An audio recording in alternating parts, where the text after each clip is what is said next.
Hello YouTube, this is Dexter Nolan here with a brand new deck profile. This is Mermails, and I'm going to get straight into it.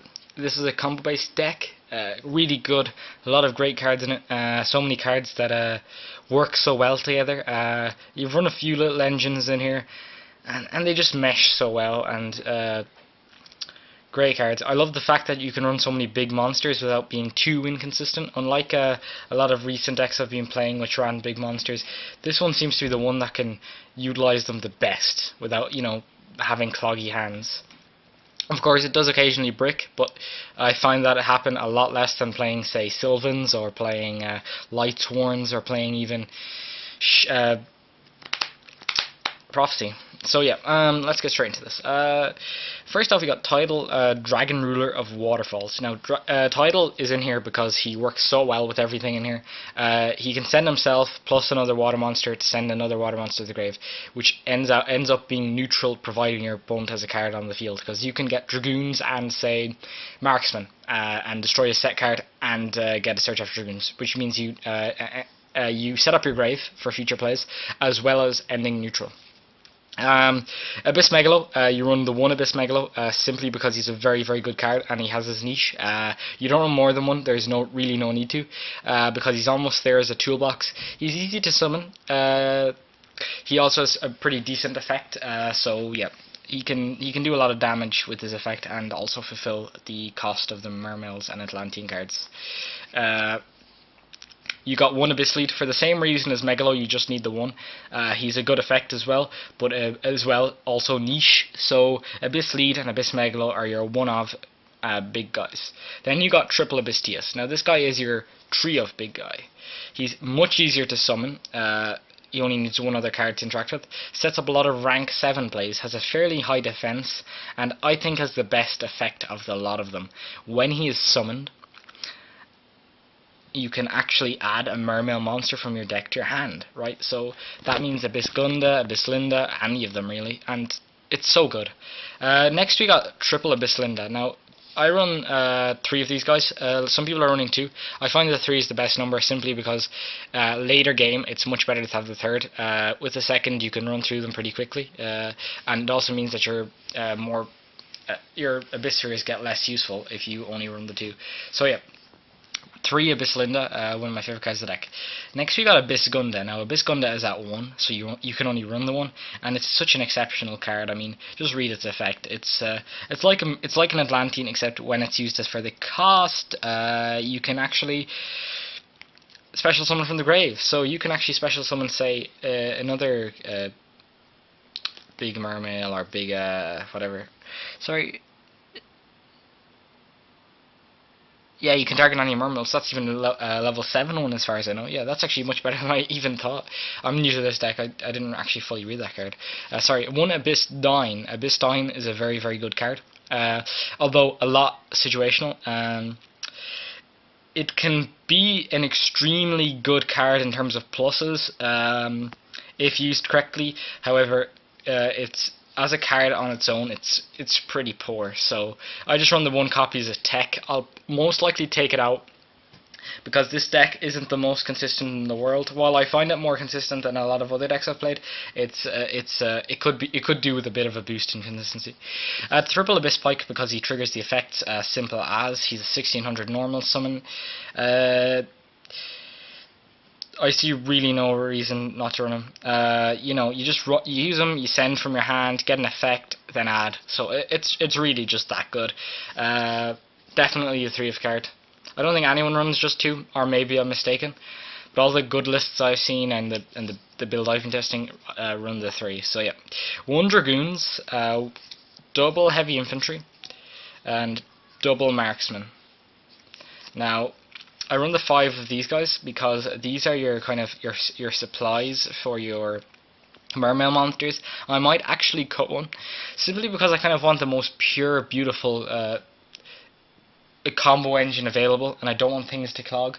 If you guys can understand that, consistency is everything in a combo based deck because you already have the power via the combos, so you may as well try and use everything to increase consistency. I was thinking about adding in stuff like maybe an Upstart Goblin and maybe even a pot of jelly, although that conflicts with the deck a lot more than most decks. So I think I'll probably not add that. But yeah, these are my Atlantean sub-engine. So yeah, they're the fuel. One Deep Sea Diva, because it's, even though it's not the best card you could be running, it's still pretty good and allows me level 5 access, which is very good whilst I'm getting the last couple of cards for my extra deck. Since I'm moving to the Mermails, I don't have a lot of rank 7s, and I don't have a lot of rank 3s, especially some of the better ones. I'm more of a rank 4 guy. So yeah, just the Diva in that time. Double Undyne, because he's really good, and double Controller. Now, some people are running triple Undyne 2 Controller.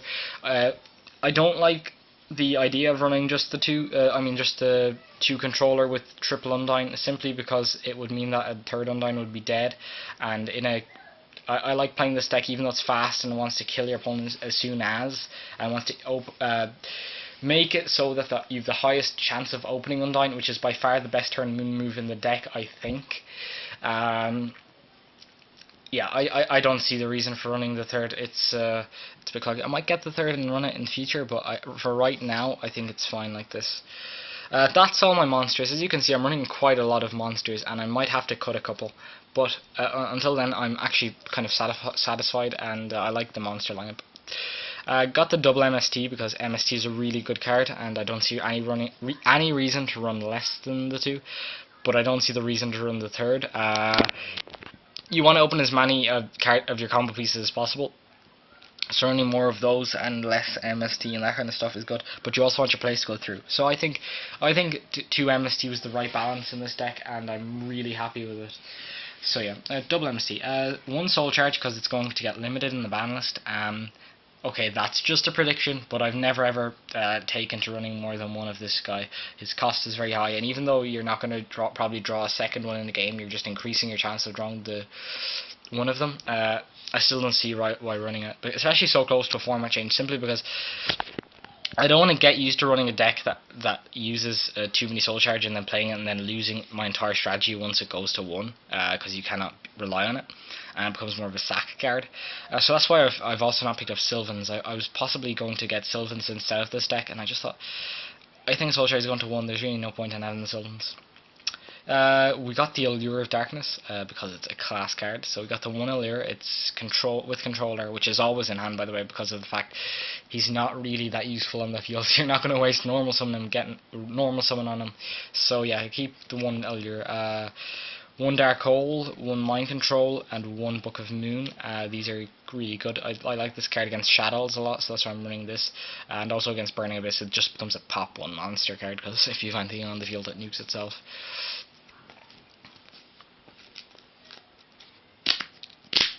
So yeah, next up is Traps. My Trap lineup is actually a little bigger than my spell lineup, but not too big because of my high monster count. 1 Solemn Warning, 1 Compulsory Evacuation Device, 1 Bottomless Trap Hole, and 1 Torrential Tribute.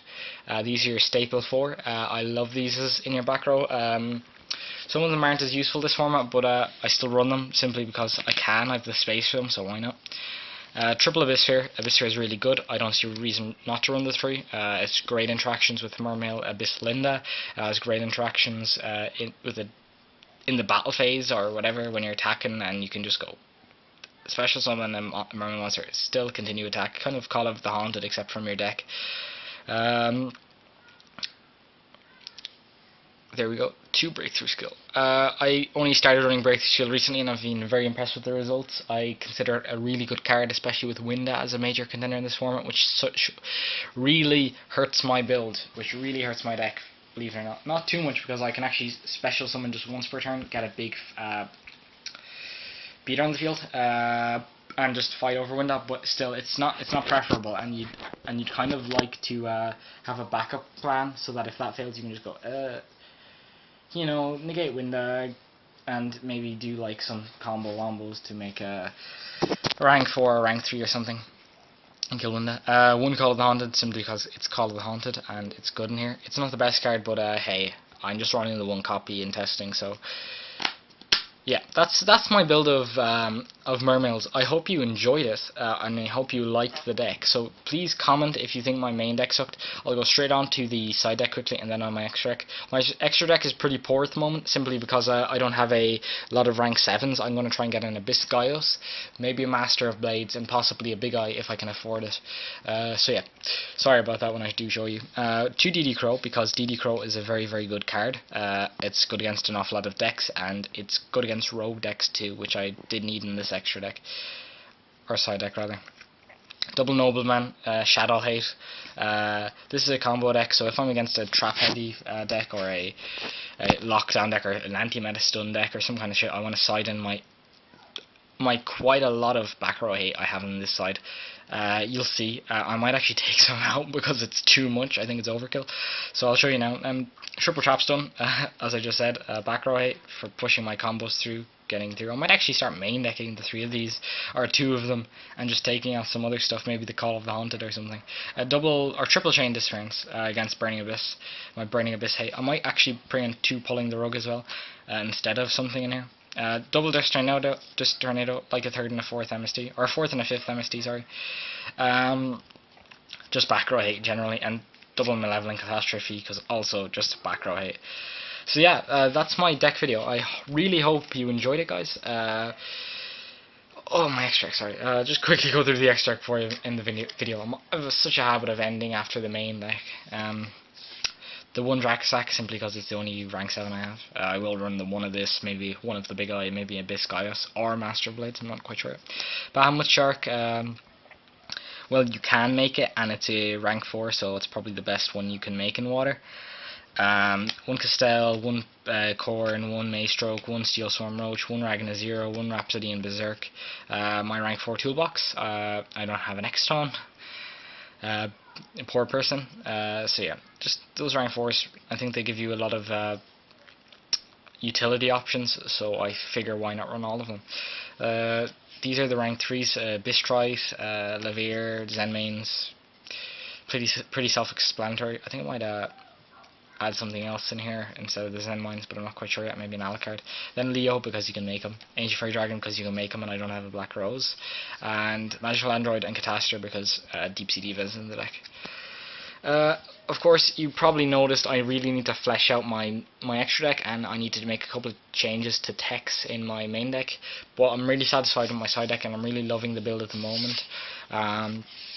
So yeah, this is Mermails. I hope you enjoyed the video.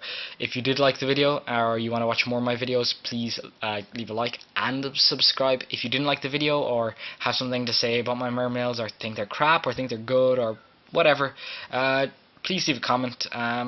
Next week I'm going to be bringing out the Insectors and Evol deck lists, simply because I don't have the Evols yet, because I'm waiting on a friend who ordered them for me to give me them next week at locals, and I have my own order that will be coming in with the last couple of cards I need for my Insector deck list, which is actually almost finished being built. You can see it right here. Insectors with Debris Dragon. So yeah, thank you very much for watching, and peace out.